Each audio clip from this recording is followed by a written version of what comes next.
Hi everyone, welcome to my new video. I hope आप सब अच्छे होंगे and welcome to my daily vlog day 6।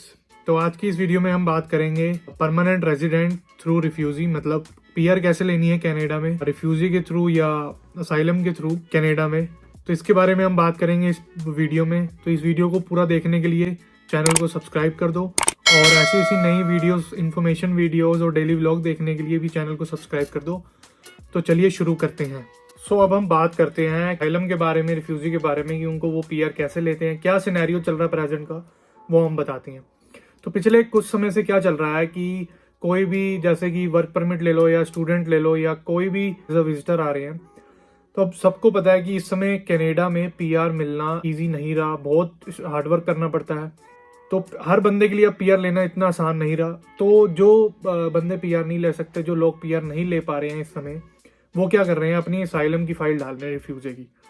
अब ये रिफ्यूजी असाइलम होता क्या है पता तो वैसे सबको ही है, बट मैं बता देता हूँ। इसमें आपकी एक स्टेटमेंट क्रिएट करी जाती है, कनाडा गवर्नमेंट के सामने एक स्टेटमेंट क्रिएट करी जाती है जो कि आपका एक लॉयर करके देता है कि मुझे मेरी बैक होम कंट्री में मेरे को डेंजर है, मुझे खतरा है, मुझे यहाँ पे स्टे करने दिया जाए। तो ये चीजें होती हैं रिफ्यूजी में, एज ए स्टेटमेंट में दी जाती हैं। उसके बाद अब बात करें कि जो कनाडा इतने समय से वेलकम रहा है हर एक इमिग्रेंट्स के लिए, हर एक कंट्री से जो भी इमिग्रेंट्स आते हैं सबके लिए वेलकम रहा है।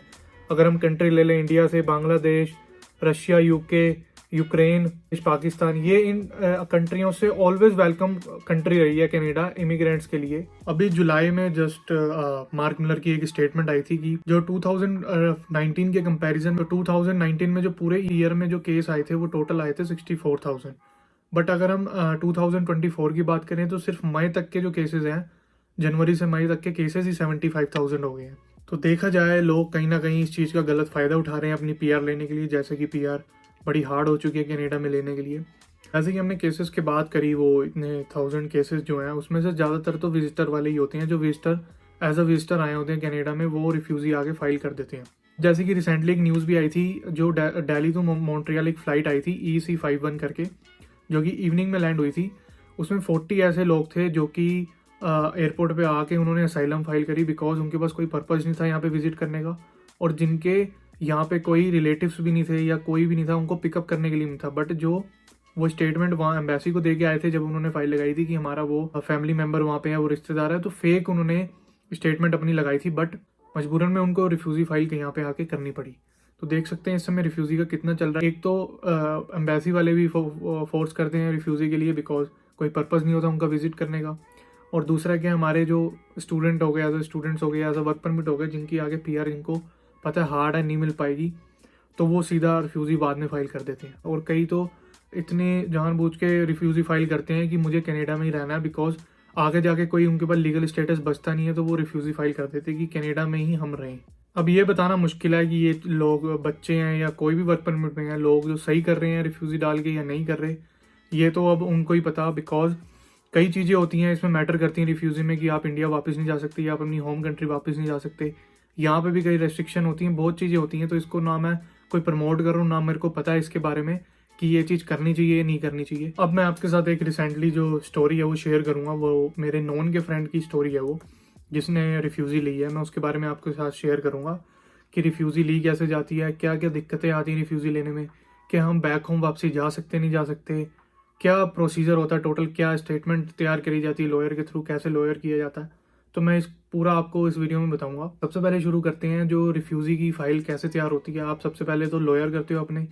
उससे भी पहले मैं ये बताना चाहता हूँ, एक्सपेंसेस की अगर बात करें तो देखो, कोई भी स्टूडेंट यहाँ पे आगे रिफ्यूजी लेता है या वर्क परमिट पे कोई भी लेता है या वर्क विजिटर पे कोई लेता है, आप देखो इंडिया से आप इतने अपने एजेंट्स को पैसे दे के आते हो, जैसे कि स्टूडेंट फीस के दे के आते हैं, वर्क परमिट वाले वर्क परमिट के दे के आते हैं, मतलब फीस इतने पैसे तुम दे के आते हो, फिर यहाँ आके तुम रिफ्यूजी लेते हो।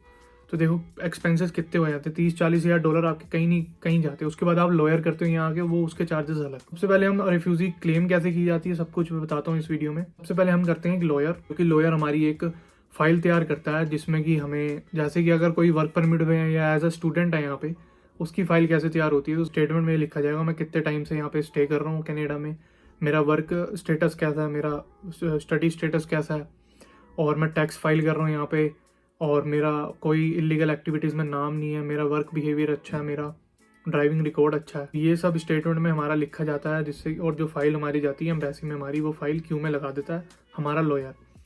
अब इस समय जो टाइम चल रहा है फाइलिंग का, वो 1-2 साल तक की डेट मिलती है हमें कोर्ट में। तो जब भी आपकी डेट आएगी तो आपको कोर्ट पे पेशी होगी, आपकी एज अ पेशी होगी कोर्ट में। तो उसमें जज डिसाइड करेगा कि आप यहाँ पे स्टे कर सकते हो, आपको पीआर मिलनी चाहिए, एज अ आपकी रिफ्यूज़ी क्लेम होगी या नहीं होगी। अगर उसमें कोई डाउट वगैरह लगेगा उसे तो आपकी रिफ्यूज़ी वहीं कैंसिल हो जाएगी। मतलब अगर कोई हिंट वगैरह होती तो डेट पे डेट मिलती है, बट फर्स्ट डेट पे भी कई रिफ्यूज़ी क्लियर हो जाती हैं। मैक्स टू मैक्स ये होता है वो दे देते हैं, बिकॉज लॉयर इतनी अच्छे तरीके से तुमको करते हैं हमारी स्टेटमेंट कि वो रिफ्यूज़ी दे दें हमें। बहुत सारे केसेस जो हैं वो जज उनको मना कर देता है कि यहाँ पे स्टे करना नहीं देना चाहिए, बिकॉज कईयों के मोटिव यही होता है कि हमें यहाँ पे बस स्टे करना है, हमें काम करना है। तो वो उनको पता लग जाता है कि ये सिर्फ स्टे करने आया है, इसका कोई वैसे कोई खतरा नहीं है इसे अपनी बैक होम कंट्री में। बट जो जेन्युइन प्रोफाइल की होती हैं उनको सच्ची में रिफ्यूज़ी मिल जाती है, एज अ स्टे करने उनको यहाँ कनाडा में दिया जाता है। अब जो रिफ्यूज़ी में सबसे ज़्यादा मेन लोगों के जो क्वेश्चंस होते हैं वो यही होते हैं कि हमें इंडिया वापस जाना चाहिए, अपनी बैक कंट्री वापसी जाना चाहें तो वो पॉसिबल है या नहीं है। तो वो जैसे कि अगर आपने रिफ्यूज़ी डाल दिया, आपकी फ़ाइल लगी हुई है रिफ्यूज़ी में, क्योंकि आपका पासपोर्ट जो मेन थिंग है वो आपका पासपोर्ट उसी समय जब आप रिफ्यूज़ी फाइल करते हो आपका पासपोर्ट वहीं सबमिट हो जाता है एयरपोर्ट पे, और आपको रिफ्यूज़ी फाइल तब आपकी डलती है जब आप पासपोर्ट उनको हैंड ओवर कर दोगे उनको पासपोर्ट। तो इस केस में ये होता है कि हम बैक कंट्री हो वापसी जा सकते नहीं जा सकते। तो यही मैं आपके साथ शेयर करूँगा जो ट्रू स्टोरी है, बिल्कुल जैसे कि मैंने बताया मेरे नॉन के फ्रेंड की है। तो ऐसे ही उसके साथ हुआ था, बिकॉज आप बीच में भी अपनी जो जैसे कि आपका रिफ्यूज़ी डली हुई है, आप 1-2 साल हो गए हैं आपको फाइल प्रोसेस नहीं हो रही, तो आप अपनी रिफ्यूज़ी वापसी लेना चाह रहे हो। बिकॉज कईयों की क्या होती है प्रॉब्लम्स वगैरह होती हैं कि मेरे को इंडिया बैक होम जाना ही जाना है, इसलिए भाई रिफ्यूज़ी ले रहे हो। ये सबसे ज़्यादा मेन इंपॉर्टेंट थिंग है जो मैं बोल रहा हूँ। अगर आप रिफ्यूज़ी ले रहे हो तो अपने घर पे पहले पेरेंट्स को कॉल कर लो कि मैं ऐसे ऐसे स्टेप लेने जा रहा हूँ, ऐसी ऐसी मेरे को आगे प्रॉब्लम आ सकती है, मैं किसी कारण 2-3-4 साल 5 साल भी लग जाते कि मैं वापसी नहीं आ पाऊँगा। तो इस केस में बिकॉज मिस हैपनिंग तो कभी कभी भी हो सकती है, बट ये चीज़ आपको डिस्कस करके करनी चाहिए। तो इस केस में क्या हुआ, फिर उसको भी जैसे कि कोई हो गई, उसको भी कोई प्रॉब्लम वगैरह होगी, तो उसने अपनी जो रिफ्यूज़ी थी वो कैंसिल करानी थी। तो वही सेम वो अपने लॉयर के पास गया कि मुझे अपनी रिफ्यूज़ी कैंसिल करानी है, मुझे केस अब बिल्कुल रद्द कराना है। तो इस केस में क्या होता है, मेल करी जाती है, कुछ भी करा जाता होगा कि मुझे अपनी रिफ्यूज़ी कैंसिल करनी है। तो रिफ्यूज़ी कैंसिल करने के बाद भी ये क्या चाहता है कि ये होता है कि आपको एक लेटर ऑफ कन्फर्मेशन होती है, तब आपकी रिफ्यूज़ी जो होती है वो कैंसिल होती है। और वही लेटर ऑफ कन्फर्मेशन को भी 14-15 days max to max 20 days भी लग जाते हैं कभी कभार, तब आपकी रिफ्यूज़ी कैंसिल होती है। और इसके बाद भी एक और मेन थिंग है जो कि है आपका पासपोर्ट तब भी आपको नहीं दिया जाता। आपका पासपोर्ट कब दिया जाता है मैं आगे बताता हूँ। उसके बाद आप जैसे कि लेटर ऑफ कन्फर्मेशन आने के बाद आपकी फ़्लाइट होती है, उसके बाद आप एयरपोर्ट पे वापसी जाते हो, तब भी आपको पासपोर्ट नहीं दिया जाएगा। आपका चेक इन होगा, आपको एक अनदर प्लेस पे बिठाया जाएगा, आपसे फिर सवाल जवाब होंगे। चेक इन के बाद हमें वहाँ पे लॉन्च में बिठाया जाता है, उसके बाद हमें एयरप्लेन में जाना होता है, सबको बैठना होता है। उस केस में भी आप उनके साथ नहीं जाओगे, आपका अलग से नाम लिया जाएगा तब आप जाते हो। उसके बाद भी आपको पासपोर्ट नहीं गिराया जाएगा। आपकी फ़्लाइट्स की डिटेल्स जो होती है ना पहली, वो फ़्लाइट अटेंडेंट्स के पास होगी, और जो आपका पासपोर्ट होगा वो भी फ़्लाइट अटेंडेंट को दे दिया जाएगा। और आपका पासपोर्ट आपको कब मिलेगा, जब आप इंडिया लैंड करने वाले होगे। अब इसमें भी एक चीज़ है कि आप अगर रिफ्यूज़ी कैंसिल करा रहे हो और बैक होम वापसी जा रहे हो तो उसमें आपको डायरेक्ट फ़्लाइट ही करानी होगी, इनडायरेक्ट फ़्लाइट नहीं चलती। ये होता है रिफ्यूज़ी में। जो मेन थिंग होती है कि हम अपनी बैक कंट्री वापसी जा पाएंगे, बिकॉज 3-3 4-4 साल लग जाते हैं, केस होते हैं, कई बार क्लियर नहीं हो पाते। एज अ एक स्टे करने की आप रह रहे हो, इलीगल स्टेटस पे एज अ स्टे कर रहे हो आप, तो उसका भी कोई मोटिव नहीं है। बिकॉज अगर हम बात करें कनाडा की, तो कनाडा की जो सिचुएशन इस समय इतनी ख़राब हो चुकी है, ना कोई जॉब्स हैं, ना कोई आगे फ्यूचर दिख रहा है किसी को। सारे यहाँ से भागने के लिए, मतलब यहाँ से वापसी जा रहे हैं अपनी बैक होम कंट्री। जैसे कि मैंने उसकी बात बताई, तो उसने भी बताया कि मेरे साथ 15 to 16 पीपल और थे जो कि मेरे साथ इंडिया वापसी जा रहे थे, जिन्होंने रिफ्यूज़ी की फ़ाइल डाली थी, जो कि रिसेंटली महीने की बात होगी। तो क्योंकि बिकॉज फ्यूचर नहीं दिख रहा, तो लोग वापसी जाए जा रहे हैं अपनी बैक होम कंट्री में। यहाँ पे आके एक्सपीरियंस ही होता है। अगर आप इंडिया में, तो इंडिया में आपको एक्सपीरियंस नहीं है, या किसी भी कंट्री में आप आना चाह रहे हो, आपका वीज़ा आ गया, तो आपको तब नहीं दिखेगा कि जब तक बंदा खुद एक्सपीरियंस नहीं करता ना, तब तक कोई चीज़ें उसको पता नहीं लगती कि कैसी सिचुएशन है कैसी नहीं है।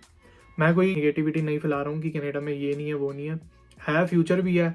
On the point of view अगर अदर की बात करें, फ्यूचर भी है, बट एज अ भीड़ चाल जो आई जा रही है उनके लिए फ्यूचर नहीं है। जो कि सोच के आ रहा है, हर चीज़ पहले से आ रहा है, बिकॉज लेबर जॉब हम हमेशा नहीं कर पाओगे, आपने कुछ डिफरेंट भी करना है अपनी लाइफ में। भीड़ चलाती है वो लेबर जॉब, शुरुआत से करते करते लास्ट तक करती है, तो ऐसे में तो कोई फ्यूचर है ही नहीं। तो इस वजह से यही था आज की वीडियो में।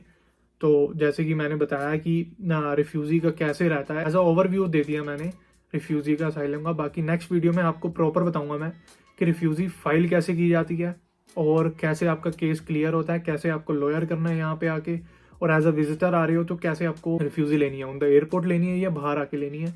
सारा कुछ बताऊंगा नेक्स्ट वीडियो में। इस वीडियो में इतना ही, बाकी मिलते हैं नेक्स्ट वीडियो में। आई होप आपको ये वीडियो अच्छी लगी होगी, तो इस चैनल को सब्सक्राइब कर दो ऐसे ऐसे नई वीडियोस देखने के लिए। तब तक मिलते हैं नेक्स्ट वीडियो में, बाय।